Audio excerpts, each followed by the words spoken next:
Hello all. In the previous lecture, we have learned about the simple cost sheet. Now, in this lecture, we are going to learn about the cost sheet when the complete goods are not sold.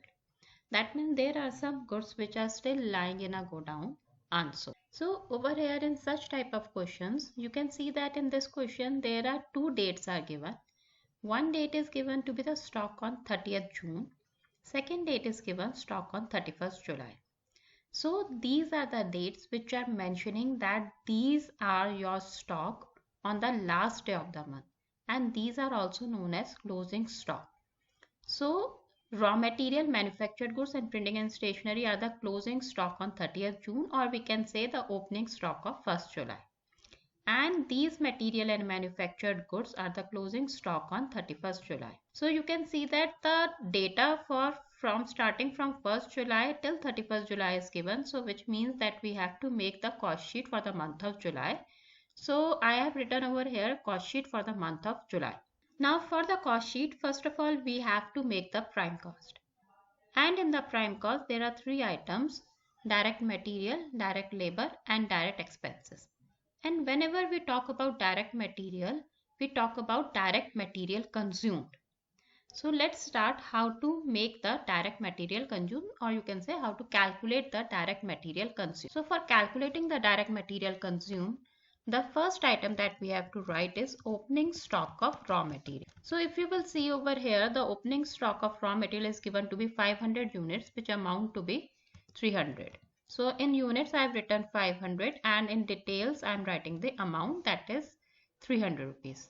Now in this we are going to add purchases. That means the purchase of raw material, that is given over here. Purchases of raw material is given to be 10,000 units and the value is given to be 8726. Now when we are purchasing the goods, some carriage is also incurred. So carriage on raw material is given 391. That means this carriage is incurred while we purchase raw material. So in the raw material we have to add carriage on raw material. Now carriage on raw material does not mean any units are increasing, because we are incurring the carriage while purchasing the raw material. So carriage on raw material is given to be 391. So now see how many units we have. We have 10,500 units and whose value is 9,470. Now from this we have to subtract closing stock of raw material. So less closing stock of raw material. Now if we will see, the closing stock of raw material is 300 units. So we have to subtract 300 units and the amount is 200. So we have to subtract 200 from here. So this is our raw material consumed. So if we are going to see, raw material consumed is 10,200 units. And if we talk about the value will be 9,270. Now let's write the final amount over here. 9,217 is the final amount of raw material consumed. Now in this we are going to add your manufacturing wages. So manufacturing wages are given to be 10,000. Manufacturing wages are given to be 10,000. And in this we are going to add your direct expenses. Now in the question direct expenses are not given, so we are not going to add. So let's calculate our prime cost. So prime cost is a total of your raw material consumed, manufacturing wages and direct expenses. So since manufacturing wages and only raw material consumed is given, so we are going to add these two. So our answer is 19,217. Now in this we are going to add indirect factory expenses. Now let's see the first indirect factory expenses. First indirect factory expenses is depreciation of plant and machinery. So over here we are going to add all those expenses which are incurred in a factory. So first of all, depreciation on plant and machinery. So depreciation on plant and machinery is given to be 1,300. So next item is repair on plant. Next is given repair on plant. So I can write it over here. Repair on plant, amount is 250. Next expense is your coal, amount is 579. Next expenses are factory rent and rates. Factory rent and rates are given to be 2271. Next expenses are manufacturing salaries. Manufacturing salaries are given to be 1029. Now these are the expenses which are given for the factory. So let's add them. if you are going to add 1300 plus 250 plus 579 plus 2271 plus 1029, your value will be 5429. Now let's calculate the work cost, or you can name it as a factory cost also, work cost, or we can name it as a factory cost. So work cost will be the cost of your prime cost plus manufacturing expenses. So it will be your prime cost plus all the expenses which are being incurred in a factory. So our answer will be 24,646. Now in this we are going to add office and administrative expenses. So first office and administrative expenses is printing and stationery. Now printing and stationery is given to be 93 rupees. Next is office rent and rates.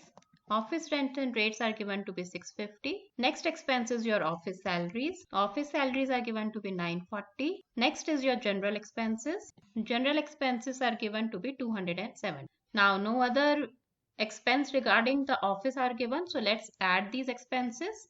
So if you are going to add 93 plus 650 plus 940 plus 217, it will be 1900 rupees. Now let's calculate cost of goods produced. So cost of goods produced. Now you can see over here we have put the raw material of 10,200 units. So our units are 10,200.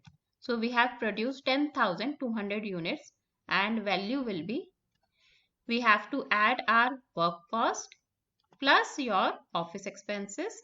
So the cost for producing 10,200 units is 26,546 rupees. Now in this we have to add if there are any other finished good material lying in our godown, or we have purchased any other finished good material, and we have to subtract if some closing stock of material is there.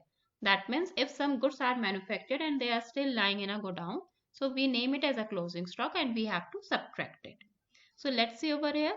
So opening stock of finished goods are given to be 350 units. So we have to add opening stock of finished goods. You can name it as finished goods or manufacturing goods. So opening stock of finished goods is given to be 350 units. So in units part we have written units, and in amount part we have to write the cost of manufacturing units in 974. Now you can see we have also purchases the material. So we have to write add purchase of finished goods, purchases of finished goods. So we purchased 510 units. So we are going to write 510 units and their value is 1274. Now if we are going to see the total of units produced, or you can say units which are there in a godown so that we can sell them, will be your, we have 10,000 units that we have manufactured, but 350 units were still there in the previous month, plus we purchased 510 units. So there are 11,060 units which are there to be sold, and their value is your cost of goods sold plus what is already there as an opening stock plus whatever we purchased. So the amounting is 28,794. Now from this we have to subtract less closing stock of finished goods. Closing stock of finished goods is given to be 1070 units. So we have to subtract 1070 units and the amount is 2794. Now after subtracting we will be getting cost of goods sold. So if we are going to calculate cost of goods sold, that means if we are going to subtract closing stock from 11,060, we are going to get 9,909. So we are going to sell 9,990 units and value will be 28,794 minus 2,794. It will be 26,000. Now we have to add selling and distribution expenses. So first selling and distribution expenses is carriage on sale. If you can see, carriage on sales is 233. Next expenses is traveling expenses. Traveling expenses is 279. Next expense, if we are going to see, there is no other selling expense, only carriage on sales and traveling expenses are given. So let's total it. So 233 plus 279. So the total selling and distribution expenses come out to be 512. Now let's calculate cost of sales. Cost of sales will be 9,990 units. We are selling 9,990 units whose value will be your cost of goods sold plus your selling and distribution expenses. So cost of sales comes out to be 9,990 and whose value is 26,512. Now, if in the question it's given that you have to calculate per unit cost of sales, so what you have to do, you can calculate it by dividing 26,512, 26,512 divided by 9,990 units. So you are going to get cost per unit. Now in this you can see that over here sales is given to be 29,842, which is more than our costing. So we are having profit. So we can write add profit and it will be your sales revenue. Sales revenue is given to be 29,842. Now for calculating profit, what we have to do, we have to subtract sales, we have to subtract cost from the sales. So sales minus your cost. So your profit is 3,030 rupees. So my sales revenue is given and my cost of sales we have calculated. So hope you have understood the question, how we are going to solve the numericals when the opening and closing stock are there. For more numericals, you can refer my book, Introduction to Cost Accounting. Thank you.